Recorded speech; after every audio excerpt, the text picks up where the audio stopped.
Okay guys, we're going to finish up with this last part, part 2, 7 through 13. So I'm going to go kind of fast through these first two. So this was first numbers 7 and 8. Here, depending on which version you had, it was asking you for different things. All I wanted here, and it said this in the instructions, was the simplified fraction. Okay, so tan of L is your reference angle.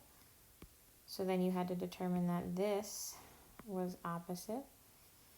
The 20 was always the hypotenuse, and your adjacent was 16. So if I want tangent, you need to go back to your some old hippie, caught another hippie, tripping on an acid. And that's going to be, tangent is O over A.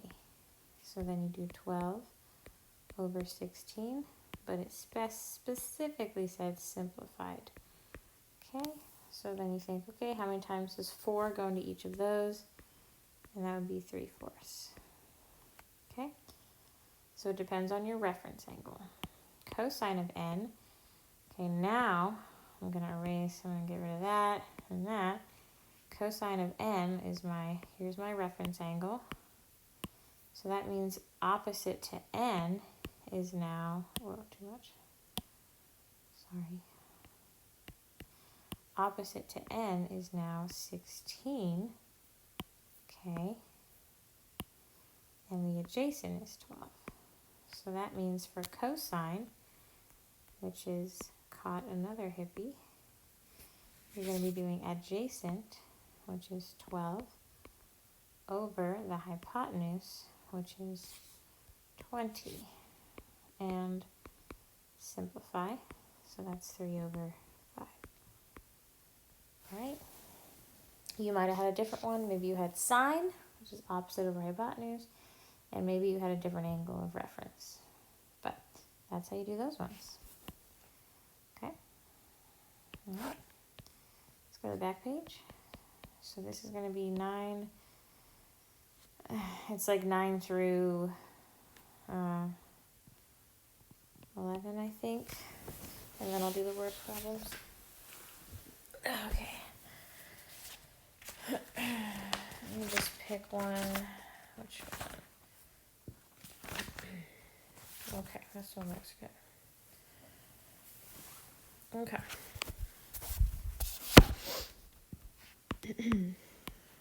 So I'm just picking one of the versions, and then I can switch it up and do the other one.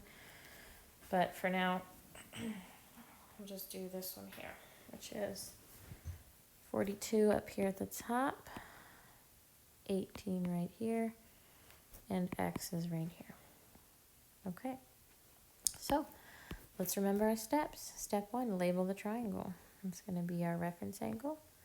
So this is opposite, this is hypotenuse, and this is adjacent. Okay, the next thing is determining which of your SOHCAHTOA to use, which means you have to ask yourself, what am I trying to find? That's hypotenuse.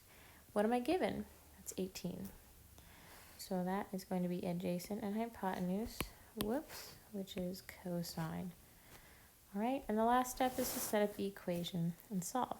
So we do cosine of 42 equals adjacent over hypotenuse, 18 over x. Okay, now the majority of people that missed this question didn't type it correctly in the calculator, because look at where x is. If x, the variable, is in the denominator, that means you are going to have to divide in your calculator, okay?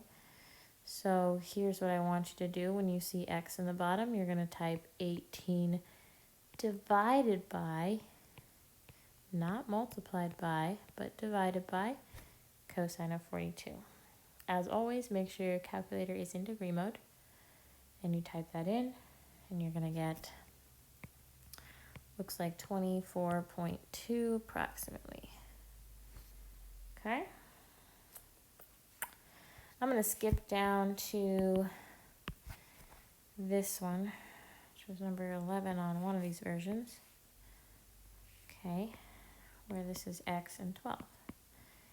and 35 is the angle. Okay, so let's do the same process. Start by labeling. Okay, make sure you're labeling it correctly. You could have just labeled incorrectly. So that's opposite, hypotenuse, and adjacent.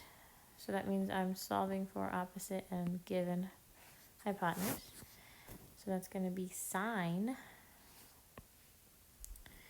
So I write sine of 35 equals opposite over hypotenuse.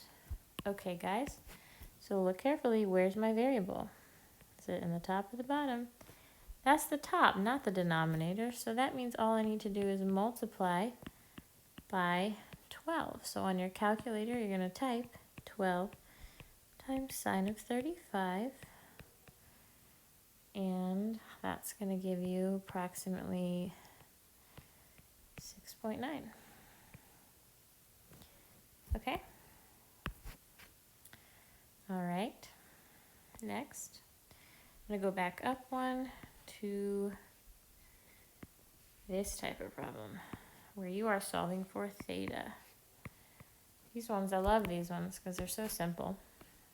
The first step is the same. So I'm sorry, label your triangle. So opposite is 19. My hypotenuse is here, which means my adjacent is here. So this right here is what I'm given and given. So that means I'm still doing the same kind of thing with your SOHCAHTOA, as in figuring out which one to use. But that's going to be TOA, that's opposite and adjacent. So here's what you write. When you're solving for theta, that means you're solving for an angle. When you're solving for an angle, what do you have to do on your calculator?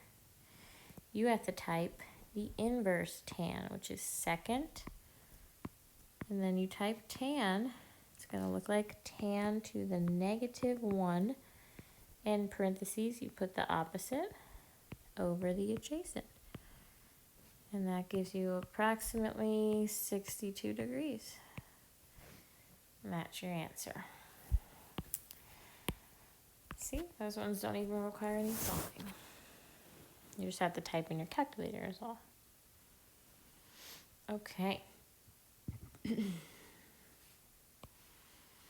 So I think the main issues with 12 and 13 were drawing the picture. So I'm just going to set up the pictures depending on, I don't know which one you had. I'll do the other version for these ones since you guys didn't get to do those other ones. Okay. So for number 12, on one of these versions, it says a 12-foot ladder is leaned up against a wall. Guys, when you lean a ladder against a wall, this is the wall, okay? This is the ground, okay? And so that means you lean the ladder against the wall. So this is your ladder, okay? A ladder doesn't go straight up against a wall like in a vertical fashion. That's not, how is that useful? That's dangerous. You have to lean the ladder against the wall, okay? So you're leaning it against the wall. It said it's a 12-foot ladder, so your 12 goes here. And the top of the ladder touches the wall here at a height of 10.7. Okay, so if I just want to simplify that without all the mess, here's 10.7, here's 12. Determine the angle of elevation. That's going to be this one here. Always, the angle of elevation is down there. So then you do the same thing, label opposite and hypotenuse. That's going to be sine. But since I'm solving for an angle, I'm going to do inverse sine of opposite over hypotenuse. And that gives me approximately 63 degrees. Okay. That makes sense? All right. The next one is a flagpole. So we have a flagpole. And there's the ground. The flagpole is 13 meters tall and held upright by a long wire to the ground. Okay. So it's going kind of like this, holding it to the ground in place. If the wire makes an angle of depression of 25, what is the length of the wire? So if I'm solving for the length of the wire, this is my wire. So that means I'm solving for x. Here's where a lot of people went wrong. The angle of depression. So a lot of people try to put that up here. That's not right. It's very wrong. Your angle of depression is below this horizontal, which is actually here would be your theta. However, that's not helpful because it's not in the triangle. So if you remember, because you watched the video on the angle of elevations and depression or listened to Miss Coffee in class, it said that the angle of depression is the same as the angle of elevation. So you just put your theta there instead of up at the top and then solve. So 13 is opposite, x is hypotenuse. I'm using sine again, but now I'm solving for, wait, am I solving for theta? Oh, no, Miss Coffee, you're given theta. It says the angle of depression is 25. So I can actually plug in 25 degrees for this, which is the same as this here. And now that sine of 25 equals 13 over x. Oh, be careful here. Where's my variable? It's in the denominator, Miss Coffee. That's right, it is. That means you have to divide. 13 divided by sine of 25. And that gives you approximately 30.8. Okay, so key thing to remember here is that the angle of depression is always equal to the angle of elevation. So you can just label the angle of elevation. Always make your life easier. Okay, and that's how we solved that one. If you feel like after these corrections, you're good to go, you understand everything, then come in and take the retest. If you feel like you would not be able to do this on your own without Miss Coffee's help, then you need to study a lot more, okay? So go to something like, go to Khan Academy, type in whatever lesson you need help with, whether that's similar triangles from part 1, special right triangles, or trig from part 2. It's all on Khan Academy, and they have practice problems where you can actually just watch a video and then practice it, and they tell you if it's right or wrong. You can feel free to come ask me for some examples, and I can give you some. Okay, but you really need to study. That's the main thing. All right, you guys are awesome. I'm gonna go to bed now. Okay, night night.